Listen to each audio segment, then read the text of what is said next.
Dear brothers and sisters, on the last Sunday of the year, we celebrate the Feast of the Holy Family. We are here to offer all the members of our own families on the altar for God's blessing.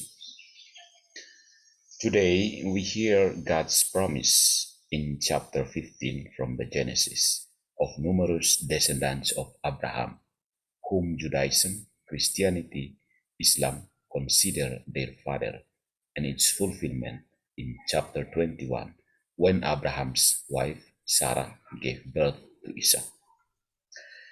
In the second reading, taken from the letter to the Hebrews, the sacred author further shows us the trusting faith of Abraham in the promises of God.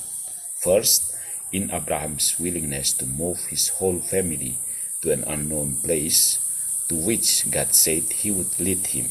Second, in the way Abraham and Sarah trusted God's power to give them a son born to them in their very old age. And third, in the way Abraham's unwavering faith in his God enabled him to obey, without hesitation, his God's order to sacrifice his only son. Today's Gospel presents the head of the Holy Family, Joseph, faithfully obeying God's law given through Moses concerning the purification of the mother and the redeeming of the child by presenting Mary and the baby Jesus in the temple. The events recounted here are also found on February the 2nd, the feast of presentation of Jesus. Dear brothers and sisters, we need to learn lessons from the Holy Family. The Church encourages us to look to the family of Jesus, Mary, and Joseph for inspiration, example, and encouragement.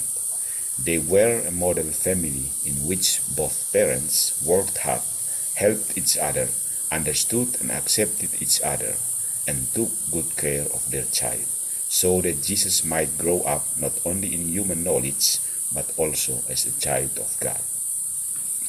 We need to make the family a confessional rather than a courtroom. A senior judge of the Supreme Court congratulated the bride and groom in a marriage with a pertinent piece of advice. See that you never convert your family into a courtroom. Instead, let it be a confessional. If the husband and wife start arguing like attorneys in an attempt to justify their behavior, their family becomes a court of law and nobody wins.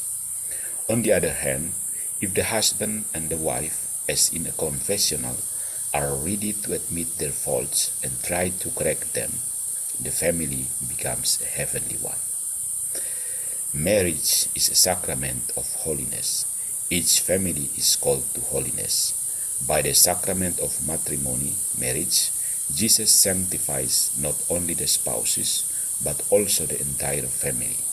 The husband and wife attain holiness when they discharge their duties faithfully, trusting in God and drawing on the power of God by prayer. God bless you all.